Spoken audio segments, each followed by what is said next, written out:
दोस्तों विंडोज़ 10 चलाने वाले यूज़र्स के लिए कल आखिरी दिन है विंडोज़ 10 के ऑफिशियल सपोर्ट का, यानी कि 14 अक्टूबर 2025 से विंडोज़ 10 पर आपको कोई भी सिक्योरिटी अपडेट नहीं मिलेगी, कोई भी बग फिक्स नहीं होगा, कोई भी टेक्निकल सपोर्ट नहीं मिलने वाला है।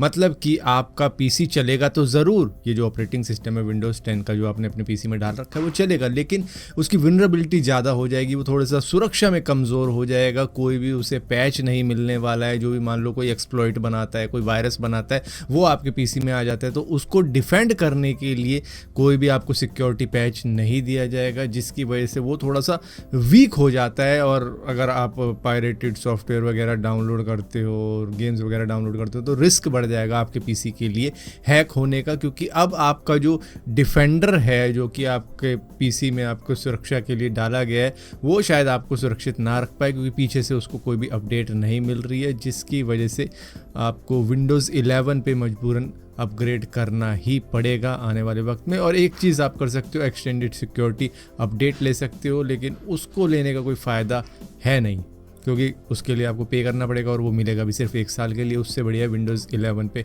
अपग्रेड कर लिया जाए, लेकिन कई सारे लोगों का पीसी सपोर्ट नहीं करेगा, तो उसमें आपको चेक करना पड़ेगा क्या क्या चीज़ आपको हार्डवेयर में अपग्रेड करनी है, जिससे कि आप विंडोज़ 11 पे जा सकते हो। दोस्तों नीदरलैंड ने Chinese owned chip manufacturing company Nexperia को अब अपने कब्जे में ले लिया है। उन्होंने कहा है कि ये नेशनल सिक्योरिटी कंसर्न है, क्योंकि चाइना शायद हमारी सेंसिटिव टेक्नोलॉजी को अपने हाथ में ले सकता है, जिसकी वजह से यहाँ पर सीरियस एडमिनिस्ट्रेटिव इशू इसको बताते हुए उन्होंने चाइनीज कंपनी को अपने कब्जे में ले लिया है। यहाँ पर चाइना तो खैर इससे खफा होगा ही, लेकिन इंडिया को इससे एक सीख मिलनी चाहिए, ऐसा कैपिटल माइंड के सीईओ दीपक शिनॉय ने भी कहा है। उनका कहना है कि अगर वेस्टर्न कंट्रीज चाइना के टेक कंपनीज पर क्लैंप डाउन कर रही है तो इंडिया को भी अपनी सेमीकंडक्टर और टेक सेक्टर को स्ट्रेटेजिक विजिलेंस में रखना चाहिए, क्योंकि कोई भी कुछ भी कर सकता है। यहाँ पर शिनॉय का कहने का मतलब ये है कि इंडिया को अलर्ट पर रहना चाहिए, क्योंकि जिस तरीके से नीदरलैंड ने नेक्सपीरिया पर अपना कंट्रोल दिखाया नेशनल सिक्योरिटी का हवाला देते हुए, वैसे ही इंडिया को भी अपना जो सेमीकंडक्टर सेक्टर है या फिर एंट्री डेटा सेक्टर है या फिर कोई ऐसी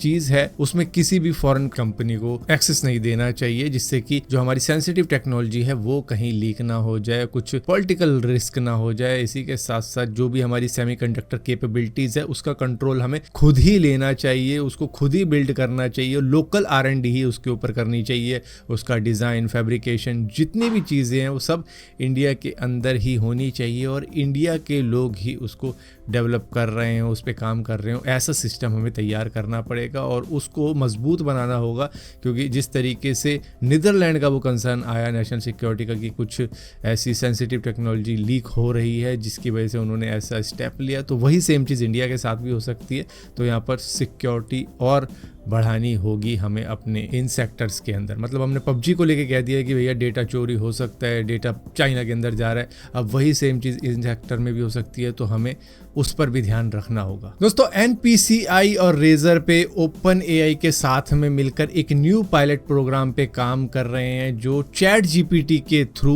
UPI पेमेंट कर पाएगा। मतलब कि वैसे तो ज़रूरत लगती नहीं है कि भैया UPI पेमेंट हम खुद भी कर सकते हैं, लेकिन ये कह रहे हैं कि भैया चैट GPT को हम ऐसा कर देंगे कि आपका UPI pin, password, sensitive information जाने बिना भी एक एडिट सिक्योरिटी लेयर डालकर हम उससे पेमेंट करवा देंगे आपकी। ये UPI मेथड जिसमें बायोमेट्रिक, पिन अप्रूवल आपके थ्रू ही होगा, लेकिन फिर भी चैट GPT उसको कर सकता है कि मतलब अगर उससे आप पेमेंट करवाना चाहो। इसके अंदर रिजर्व पे का एक सेफ्टी फीचर रहेगा, जिससे कि आपका जो फंड है वो ऑलरेडी रिजर्व रहेगा उसके अंदर, और ट्रांजैक्शन कंप्लीट करने के लिए आपका अप्रूवल चाहिए होगा, उसके बाद में ही वो फंड आगे बढ़ेगा। इस तरीके की एक सिक्योरिटी लेयर ही इसमें ऐड करने वाले हैं, लेकिन मुझे समझ नहीं आता भाई इसकी ज़रूरत क्या है, बट ये कर रहे हैं तो कुछ सोच समझ के ही कर रहे होंगे, शायद आने वाले वक्त में कहीं ना कहीं काम आ जाए। लेकिन मैं तो भाई खुद से ही करना प्रेफर करूंगा बजाय चैट GPT को बोलने के, क्योंकि कई बार चैट GPT को जो बोलो ये उसका उल्टी करता है, मतलब समझ नहीं पाता, फिर इसको 2-3 बार समझाना पड़ता है, ऐसे नहीं ऐसे करना है। दोस्तों आपको मालूम चला होगा कि अफगानिस्तान और पाकिस्तान के बीच में एक हैवी क्लैश हुआ है दुरंद लाइन के ऊपर, जहां पर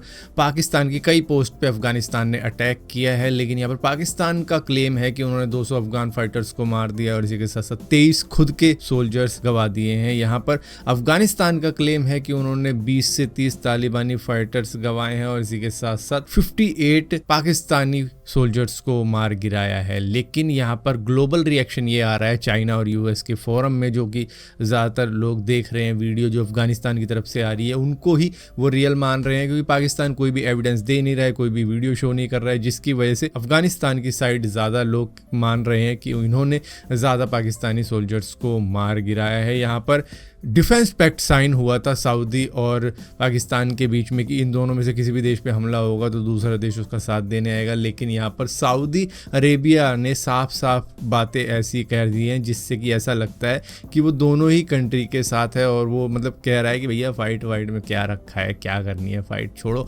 फाइट नहीं करते हैं। यहाँ पर इंडिया में जब आए थे अफगानिस्तान के फाइनेंस मिनिस्टर, तो उन्होंने कश्मीर को लेके भी अफगानिस्तान के फाइनेंस मिनिस्टर अमीर खान मुत्तकी ने इंडिया का ही साथ दिया और कहा कि कश्मीर जो पाकिस्तान की साइड का है वो भी इंडिया का है। इंडिया ने भी कहा कि भाई काबुल में वो एम्बेसी खोलेगा, और उसी के दौरान ये जो अटैक हुआ है उससे साफ साफ दिखता है कि पाकिस्तान कितना डिप्लोमेटिक एंगर लेके बैठा था इंडिया और अफगानिस्तान की दोस्ती को लेके, इंडिया और अफगानिस्तान के प्रो स्टैंस को लेके कश्मीर के ऊपर। और पाकिस्तान कहता है कि भैया तहरीके तालिबान अटैक करवा रहा है पाकिस्तान के अंदर, जिसकी वजह से वो रिटेलिएटरी एयर स्ट्राइक कर गए हैं काबुल के पास में। लेकिन यहाँ पर एक चीज और दिखती है कि भैया यहाँ पर अफगानिस्तान और इंडिया की दोस्ती को लेके भी पाकिस्तान थोड़ा सा अपना गुस्सा जता रहा है कि तुम ओपनली कैसे इंडिया का साथ दे सकते हो जबकि तुम और हम पड़ोसी मुल्क हैं। दोस्तों, आप में से शायद कुछ लोगों ने कौन बनेगा करोड़पति 17 नहीं देखा होगा, लेकिन उसके अंदर एक बच्चा आया था जिसका नाम इशित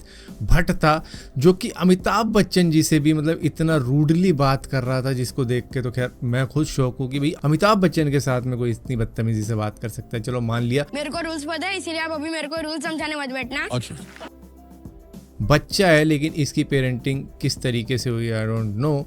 लेकिन ये अमिताभ बच्चन को कह रहा था मेरे को रूल समझाने मत बैठ जाना। अमिताभ बच्चन सवाल बोलते थे, शुरू के सवाल बहुत इजी होते हैं ना, तो अमिताभ बच्चन जी सवाल बोलते थे, उससे पहले ऑप्शन देने से पहले जवाब देता था कि ये है, आप ऑप्शन मत बताओ, ये वो। मतलब शुरुआत में शतरंज के बोर्ड पर कितने राजा होते हैं? सर ये भी कोई पूछने का सवाल है? 2 ही राजा होते हैं। काफी ज्यादा बदतमीजी कर रहा था। उनके पास एक मौका है पड़ाव को पार करके अपने इरादों को पूरा करने का, पता नहीं इसके बाद में इन द एंड ये 0 लेके जाता है, इसको कुछ इनाम नहीं मिलता है, क्योंकि एंड में एक ऐसा सवाल आ जाता है जिसका जवाब दे ही नहीं पाता है, और वो इनिशियल सवाल ही होता है, 25,000 रुपये वाला सवाल ही होता है, और उसमें ये फुस हो जाता है।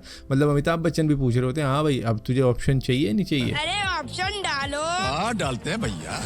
सर बी अयोध्या खंड को अच्छी तरीके से लॉक किया जाए। सर एक क्या उसमें 4 लॉक लगा दो, लेकिन लॉक करो, क्योंकि तब ऑप्शन की जरूरत पड़ जाती है, क्योंकि उसका जवाब होता नहीं और वो भी गलत बता देता है। तो यहाँ पर नॉलेज होनी अलग बात है, मैनर होनी अलग बात है। नॉलेज के साथ में मैनर आती है तो ही सक्सेसफुल होता है बंदा। बहुत जोर से बोल रहे हैं आप, अरे लॉक करो। वरना जिस तरीके की पेरेंटिंग हो रखी है इसकी, चलो मान लिया इसके पास नॉलेज होगी, लेकिन लगता नहीं कुछ आगे सक्सेसफुल रहेगा। तो यहाँ पर सभी लोग इसके पेरेंट्स को ब्लेम कर रहे हैं कि कितनी बदतमीजी से ये बात कर रहा है। ये मतलब इस तरीके की पेरेंटिंग तो बिल्कुल भी नहीं होनी चाहिए, खासतौर पे एल्डर के सामने। कोई मतलब दादा की उम्र का बैठा हुआ है, उसके सामने तुम इतनी बदतमीजी से बात कर रहे हो, तो अपने घर में पता नहीं क्या ही करते होंगे, और अपनी एज के बच्चों के साथ में क्या ही करते होंगे। तो नॉलेज और मैच्योरिटी में इतना ही फ़र्क होता है, एक बाल जितना।